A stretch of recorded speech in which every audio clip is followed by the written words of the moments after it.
We have 705 students here, which is very large for a primary school. We have kids here with autism, learning disabilities. Trauma is a big thing for us.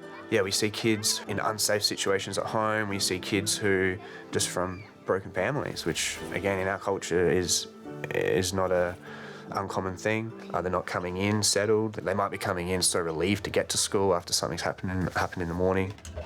2 years ago, South Australian primary school teacher Sam Healy started meditating every morning before class.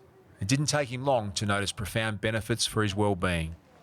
We all live such busy lives, and I honestly just enjoyed having that time just to sit and just be with myself for a little while. But it also gave me a bigger understanding around the intent of meditation in terms of the connection to self-awareness. When you feel comfortable, when you feel ready to, just close your eyes. Just really start listening to my voice, the tone of it. As he found himself becoming less stressed and more focused, Sam decided to experiment with teaching the same techniques to his Year 3 and 4 students, alongside co-teacher Alicia Wren. Wriggling out our hands, finding a nice, good fit spot for them to rest, maybe on your belly or down by your side.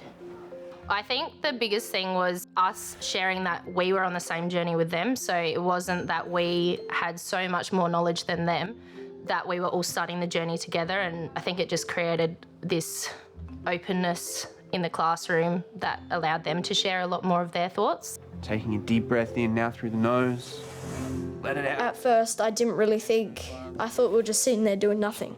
And then about like a month later, I was like, wow, this is really calming. When I'm stressed, I know to do the breathing, and I just feel different.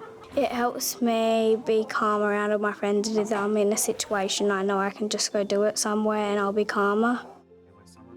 Being a teacher, you want to be in control naturally. So I remember thinking the more I spoke, the better it would be. But again, that reflection and the feedback with the kids is always an important part of teaching. So quickly, they ended up telling me they wanted less guidance. They wanted more time with themselves. And I remember that moment of, wow, this is actually working. Empty those lungs. Good. As Sam and Alicia's students became more and more invested in their daily meditation, the school leadership team began to take notice. I used to come and watch what was going on in there. I saw children in there who were less stressed. I saw engagement in learning, much less behaviour in that room, and that got us interested. Sam was asked by the school to create a new training program for his fellow teachers. The goal was to help them discover the value of meditation so that they could go on to replicate Sam's success in the classroom. What we found was, teachers quickly became able to meet demands really effortlessly. They started enjoying the work a little bit more. Not only is that obviously affecting that individual teacher, it's affecting the entire learning and well-being of the students in that classroom. Maybe a sentence for each of those leaves, that would be really good. When you're a teacher, a lot of your life is about trying your best to meet other people's needs. But what Sam has taught us is that we need to prioritise ourselves as well. We've chosen this career because it's an exciting career with all of these demands in it. And so instead of getting into that state of getting stressed about report writing time or interviews or anything like that, because of our meditation, we were able to do that with energy and with a sense of calm and things like that. Okay, so this is a thinking technique that helps us step away from thoughts that might come from negativity and it's affecting your thought process. By June this year, 21 teachers at Aldinga Primary were guiding their students in daily meditation and mindfulness sessions. We have found that they are far more focused, they are calmer, more in touch with types of emotions and being able to recognise their emotions, and within recognising emotions we're able to talk to them about their emotions without feeling the fear of being judged, without feeling like self-conscious about talking to us. So I was in a rainforest, and there was a waterfall, and it would change colours whenever I felt a different emotion. Wow. Our focus at the moment, after we've done our breathing techniques, is to go to our happy place. So I'm having kids who are In their meditation, they're seeing pets that have passed away, and they're talking about things like, I felt so happy, but I also felt sad. So they're deep conversations to have with kids, and I find that having discussions around those things is helping them to understand how they feel about lots of things, and the meditation's a really powerful part of that.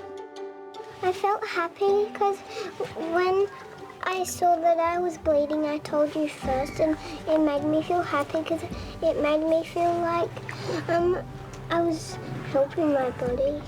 So you had a problem and you fixed it yourself and it made you feel really happy.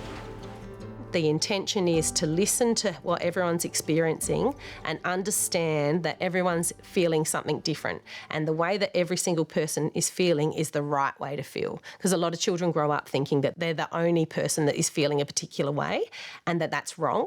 And so it's really important to understand that the way that every child is feeling is exactly how they should be feeling, and to understand that we're all feeling different things, and that develops empathy and compassion and even listening skills, which at this stage is huge.